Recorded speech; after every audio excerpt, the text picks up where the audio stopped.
What's the most refreshing act of I don't give a frick that you've ever witnessed? Senior year in high school, we had to take a second standardized test, sort of a beta for a future version they were rolling out. Before the testing week, they gathered my class together and told us that no administrators could check our tests, and that we would not be getting individual grades. Instead, how well we did would determine how the test was handled next year. Our class as a whole decided to mark C for every question. They were so proud we finished the test 2 days ahead of schedule. We got Thursday and Friday off that week. The next year, we screwed up their figures so bad, they had to do another beta test. TLDR, don't tell seniors a test will not affect them at all. Was on a ferry one day, standing next to a guy on the ledge. Guy was texting, dropped his iPhone into the sea. He just looked over for a second and pulled out some gum from his pocket and chewed on it and continued looking at the islands passing by. I looked at him once and he just shrugged briefly. Dude skipped straight to the acceptance stage. Engineer was getting a lot of pressure put on him. Lots of OT the last couple of months. Had a meeting and was getting bombarded with questions and a lot of hostile comments from management. He stopped for a few seconds and said I am outta here and walked out of the meeting. The project came to a screeching halt which lasted 2 months until people came up to speed. The secret dream of all engineers. One day at my old job, my old boss called everybody together because the upper management decided to cut some people out. This old lady overheard it from the bathroom, and then she zoomed out of there, grabbed her stuff and left before she could get properly fired. She then called the HR to tell them she was getting her paid vacation that was on hold, and hung up the phone before the HR could respond. And she turned off all possible contacts, like cell phone and emails. Then she took 30 days of paid vacation and 4 days of paid sick leave and 29 days of absence. In my country, the law says you can be absent for 29 straight days without being fired for just cause. When she came back, she was properly fired without just cause and got all benefits like unemployed insurance etc. TLDR. Old lady took a 30-day vacation, 4 sick leave and 29 days of absence before she could get properly fired. This is straight beautiful. At a high school party where everyone was drinking underage and there was around 90 people, I'll never forget watching the cops pull into the driveway and seeing every single person take off sprinting into the cornfields. Rural area with a mile of corn 500 feet from the house. And with everyone sprinting away from the cops, one guy sat in a lawn chair and continued to drink his beer while everyone else was running around. I was watching it from the bed of my truck hiding. Go to finish that beer. I was driving behind a person wearing a hat driving their convertible with the top down on a nice summer day. For some reason they leaned their head out the car and their hat flew right off in the wind. Without missing a beat they reach over to their passenger's seat and put another hat on their head. Kept driving like nothing happened. I was driving down the street one day and saw one grown man give another grown man a piggyback ride down the sidewalk. They were both laughing. I regularly give my boyfriend piggyback rides. Not very long ones though. He's 6 feet tall and I'm a weak but 5 feet 2 girl. It always cracks us up. At a New England boarding school, there was a kid who can best be described as a modern Mark Twain character, X. He grew up living on a boat, didn't wear shoes to places if he thought he could get away with it, etc. He was expelled just a few days before he graduated, I think for drug use but possibly one too many alcohol infractions. With nothing to lose, he took off all his clothes and walked stark naked from the dean's office back to his dorm. I would love to read a book about him. We have a co-worker that has a garden so big he brings flowers to the office to make space. One time he brought gorgeous gigantic flowers that are very hard to tend and I asked him how he grew them. Well, my flowers are like me, they just grow when they're happy. The bloke is 80, he's retiring next week. I'm an IT, and I was a network administrator for much of my career. I was the new guy on a team of 2, me and the senior network engineer. I had only been on the job a short time, and our employer was planning a massive upgrade of our campus-wide network. Early in the planning, our employer thought our engineer didn't have the experience to handle a project of this size, so they wanted to bring in an outside consultant. Our engineer said this was a waste of time and money. Anyway, At a kickoff meeting, they were laying out the timeline, budget, etc. And we found out that they had contracted the consultant. The engineer asked why, and they told him they thought he couldn't handle a project of this size. He calmly said, "Okay, your consultant can do the whole freaking project by himself," and walked out of the meeting. They then looked at me and asked if I could lead the project. I told them that if they thought he couldn't handle it, there was no way in heck I could. Yeah, being a consultant is super easy. Get hired on, figure out what the lead was going to do in the first place, change a few words around, then do what was going to be done originally. It's kinda stupid because the leads aren't going to frick up what they have to support, whereas consultants mostly don't care. Management just feels better when the opinion costs more or something. Several years ago when I was in college, I was at one of the approved smoking sections of the campus. I went to having a cigarette. A guy I recognized from one of my classes who was also there smoking got an important phone call, so he moved to the edge of the approved area to talk in privacy. One of the campus security guards, who was notorious for having a superiority complex, happened to be walking by at this time and told him to get back in the approved smoking area, which he was hardly 6 inches away from. The guy refused and politely tried to explain that the call was very important, personal, and he didn't want anyone else to hear. The security guard continued hassling him to get back in the approved area. This went back and forth for about half a minute or so. The guy finally got frustrated and said, "Dude, blow me." The security guard, very surprised, snarkily responded, "Excuse me, what was that you said, baloney?" And the guy yelled, "No, I said blow me, you freaking butthole," really loud. The security guard's eyes got big and he stood there for a few seconds, then quickly walked away without saying anything. It turned out dude's mom was hit by a car the day before and was getting an update from the hospital about her condition. Lost it at baloney, lol. A few years ago, a friend of mine was going through emotional breakdown. He spent one of his nights driving around drinking Jack out of the bottle. Apparently he passed a police car taking radar. The cop didn't pull him over, so he decides he needs to go into the police station to file a complaint that their officers aren't pulling drunk people over and that he's the proof. I can't decide if he's a good Samaritan or an idiot. Probably both, lol.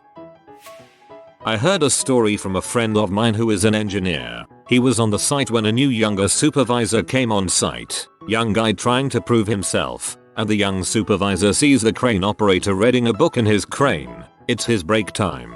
They were high up in the building and could see him reading the book. Supervisor asked why he is allowed to do that and, trying to make a point, decided to send the guy home and make a point of him costing the company money to work, not read books, even though he explained he was taking his lunch break and that's what he enjoys. Just reading his book and sipping his coffee. It also doesn't make sense to climb however many feet down for his lunch break. Anyways, the supervisor sends the guy home and the high up boss comes on site an hour later and sees the crane operator isn't there. He asks and the other people explain what happened. Turns out that crane operator is one of 3 people in the country at that time that can operate that crane. Apparently the supervisor got fired. Crane guy got a raise and is allowed to read his dang book whenever he wants. Not bashing crane operators at all here, but they can go hours at a time without doing anything. I always enjoy keeping in radio contact to make sure they are enjoying whatever they are reading. People like that supervisor don't understand labor very well. Once while working at Macy's, I saw a dude using moon shoes as actual shoes. Totally not practical in any way. He was taking big awkward steps but was totally rocking it. Few years back, a friend of mine was working retail with me, just moving skids to the floor and stuff like that. At the time we had a huge butthole of a GM constantly demanding more work and a harder hustle, just being a dong in general. Well, my pal was leaving for a new job and was already past his time just helping out with extra work we had when he could have just gone home. Coffee in one hand, pallet jack in another, dragging skids around, when our GM stops him and asks him, "Where are you taking that skid? Don't warehouse it, put it on a top shelf out in one of the aisles." Essentially what he was asking was for my friend to take maybe 60 plus boxes of small product off a skid and up on a shelf out of reach on the retail floor. And to top it off, he also wanted him to unbox them all first. Literally the most tedious, redundant task you could be doing. My friend just dropped the skid where he was and said, "You do it," and left the building.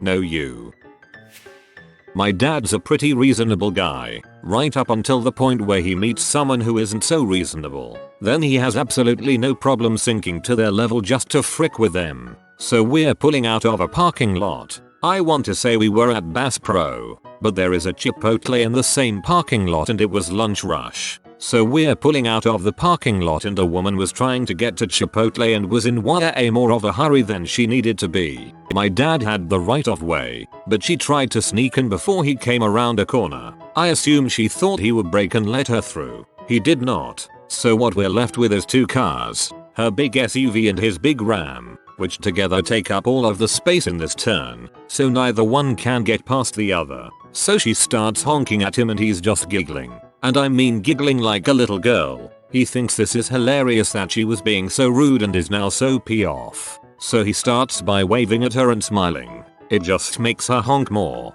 Eventually she just lays on her horn, so naturally he does the same. From an outside perspective, there are two cars that are now just in a constant song of honk at each other. I asked him what his plan was and he told me that he was just wasting time until she realized that she could just back up. There was nothing behind her, and she could have gone back at any point in time, but I assume she was so mad that she wanted him to back up instead. Now like I said, my dad had the right of way, and he will stick to his principles until he dies if he has to, or until he has to pee really bad. We were literally there for close to 10 minutes before she finally backed up, at which point my dad decided he wanted to go the other direction and got out of her way. She started honking at him again. Your dad is a dickhead and I love it. He's the right kind of dickhead.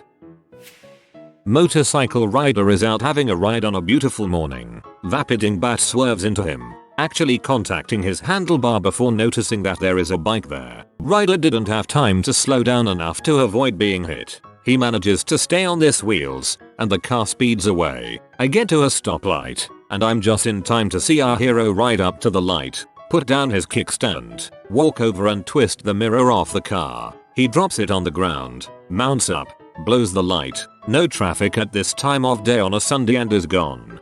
Vapid Dingbat sounds like a vehicle that would be released in the next GTA Online update. I was waiting at a bus stop on my way to school and I saw a guy in a suit skateboarding down the street in downtown Cleveland at 7 AM. There is a middle-aged Asian man that rollerblades in a full suit every morning that passes in front of my house. The other day I saw an old man with his wheelie cart trying to cross the street at a busy intersection. He had the walk signal but was walking so slowly that the light changed when he was in the middle of the crosswalk. The drivers started honking at him, but instead of hurrying across to the other side, the old man stopped, turned to face the line of cars and did a little old man dance, blocking traffic until the light changed back. Then he carried on walking like nothing happened. A little old man dance. What a legend. I heard from one of the managers, the boss was planning to fire me after I came back from lunch, so I just didn't come back after lunch. I got in trouble at work once. They told me I'd have to talk to the manager, so I went to his office. He wasn't there. I just shrugged and went about my day and never heard anything about it. I worked in a craft cocktail bar for a while, and a guest was complaining that the drink she got didn't match her preferences. She was being rather rude and condescending, and wouldn't give anyone a direct answer as to what was wrong with the drink. A guest to her right asked, "What did you ask for?" She replied, and the guest, without hesitation, grabbed her drink. He finished it in one chug, looked her straight in the eye, and said, "That's exactly what you described, and it was delicious. Don't be a bee." We bought him all of his drinks the rest of the night. A legend that will stay in the minds of the serving industry. My daughter fricking loves feeding the army of ducks that live in the golf course behind our house. I try to get her to not to because bread isn't good for them. One time after I got out of the shower I saw her out on the back porch feeding the ducks our blueberry bread. I told her to stop and she looked at me and tipped the rest of the bag out to the mouths of what looked like 100 ducks. She is now the duck god. If your main concern is the diet of the ducks and not the massive amount of waste they leave or the noise, all of which are very valid, try investing in a more nutritious feed. Your daughter gets to keep her subjects happy. You get to clear your conscience. Plus duck feed is probably cheaper than blueberry bread. My grandmother is 88. Her dad died when she was very young, and as it was during the Depression and a single woman couldn't support 4 kids, she and her sibling were put into a children's home for most of their childhood. Her sister is a couple of years older and is her only family. Her brothers were on the boys' side and they rarely saw them. Took on a mothering role with her that never really stopped when they got older. My grandma loves her sister, but avoided her as they got older because it was annoying to be bossed around when she was a mother, then grandmother. My grandpa passed away a month ago, and at the funeral my grandma was chatting to some friends. My aunt decided it was time to go upstairs and told my grandma so. For the first time ever, grandma turned to her and said, "You have been ordering me around for my entire life." Well, not today, and turned back to her conversation. It took her 83 years, but she finally stopped caring and told her big sister off. I guess losing the love of your life after 70 years takes all of your fricks away. Good for her. I'm sorry for the loss of your grandfather. I hope grandma is doing well. I worked at a call center for a while, which, as we all know, is heck on earth. Had a co-worker look my dead in the eyes and say, "Thanks for calling Verizon. Go frick yourself," and hung up. He then proceeded to log out for a 2-hour lunch. He came back, but was quickly escorted out. I love to tell this one because I got to watch it all unfold and because I caused it, to an extent. I worked for a call center for a time, and a friend from my original training class was getting tired of it after a couple years. This is a guy for whom life has basically gone. Job, large savings. No job, little savings. Rinse repeat. He lives totally minimalistically the whole time. So he came to this job after 2 years of neat life. And to neat life he was prepared to return a hearty 3 years worth of savings under his belt. He told me he was tired of the bulls, and he didn't want to keep working. I liked having a friend at work with his attitude, so I convinced him to instead make them fire him. He agreed, and began a very linear scale of laziness. The first week, he began a strict regiment of call avoidance. He would come in, abuse the phone status changes, take maybe one call, go on his first break, come back, take maybe one more call, go on lunch, etc. For a full week he took 4 or 6 calls a day, and no one said a dang thing. The second week, he took basically no calls. He did a great job of looking busy when important people came by. Somehow, his supervisor did not come to talk to him, and the people who monitored phone stats either overlooked him or were investigating a phone anomaly. The third week was where he really shined. We were responsible for our own timesheets, as represented on the employee website. He would come in at the start of his first break, go on break, take no calls, go on lunch, take no calls, go on break, and leave. But on his timesheet, he put his normal start and end times to get paid for a full work day. The Friday of week 3 is when they finally came for him. I was so proud of my boy when they laid down a piece of Word doc in front of him to sign, stating he would relinquish his pay that he did not earn, which he promptly refused to sign. Since they could not compel him to sign it, the supervisor got irate and walked him then and there. Thing is, if you're fired, you have to have an exit interview. He didn't get one, so they had to call him back in, pay him for his time, and exit interview him properly. And then of course he got unemployment to supplement his savings. He did so well he moved to Colorado. And if anyone is feeling like this company didn't deserve that level of scamming, I'm happy to report it was Comcast. The last sentence made me so happy. I'm not really sure if it counts, because it was me, but anyway, I happen to have the displeasure of working at the local Walmart. I'm a cashier and I had been working for 9 hours and I got off at 10 PM. So most people know that the light being on above a register means it's open, right? So here I am doing my happy, or I guess not so happy, thing, checking people out. At 9:55 I go ahead and shut my light out and have my current customer put my closed sign at the end of my belt and continue like normal. But this is Walmart. People are freaking idiots. So people continue to just come through. Some people even pointing at the sign and chuckling. And after about 15 minutes, 10:10 at this point my CSM came up just telling me to finish up my line and go home. 10 more minutes go by and I'm finally done. And some mother sucker comes back down my line and unloads their freaking cart. So I did the only logical thing. I took my badge off and left. as this uncultured butt yells at me as I'm walking to the back to clock off. Not a single frick was given. I hate my job. To be honest, how hard is it to read the sign and say oh crap, this one's closed, instead of just laughing and continuing through? What a bunch of buttholes.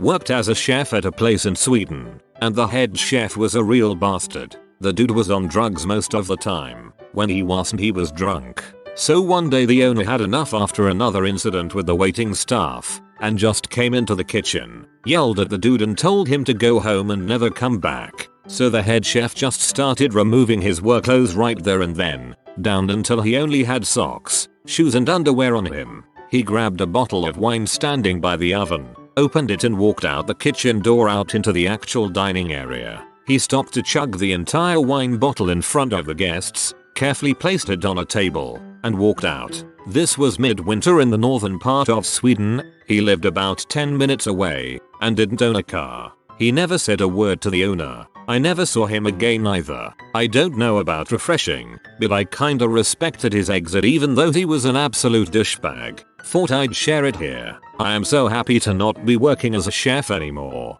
cause that'd be me in 10-15 years. The head chef wasn't only addicted, he had issues with stress when crap hit the fan, and he was never at fault. It was always someone else's fault. He could make up amazing dishes on the spot, and he could handle stress as a normal chef, just not when it came to relying on others. I could handle the drinks and the drugs, if he'd been able to keep his crap together. Anyone who has worked in any restaurant will know what I mean by that, and I work on the other side of the fence now. I rate customer service and product quality on hotels, restaurants and shops all over Sweden, and I couldn't be happier with my job.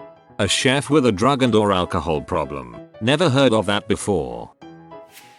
At my last job as an insurance adjuster, we had this guy who was always perpetually peered at management for perceived injustices. Well, one day they bring us into a meeting to describe to us a bunch of workflows, and he just rails on them, even going so far as to get up on the board in the room, drawing a pie chart and forcing the directors to admit that they're making us do more work than reasonable. He was reprimanded afterwards, but it was nice to see that somebody thought the same way I did.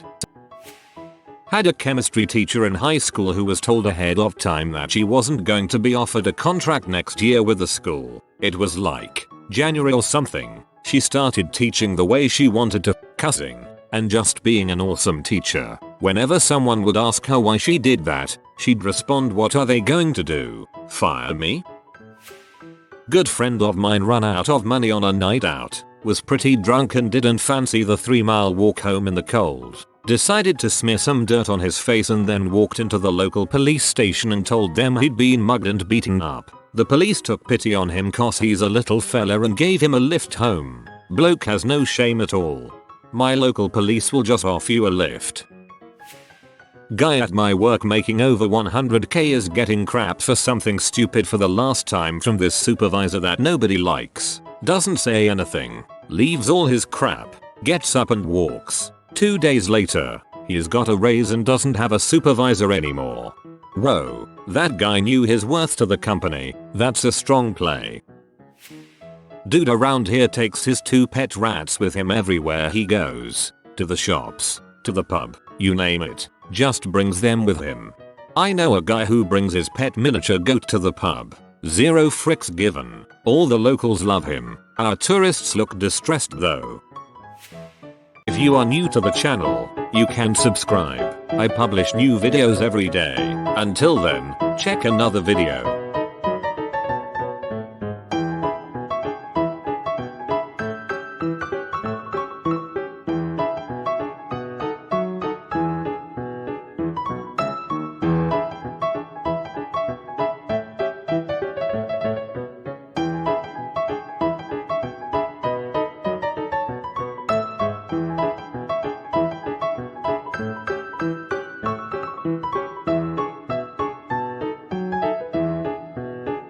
Bye for now.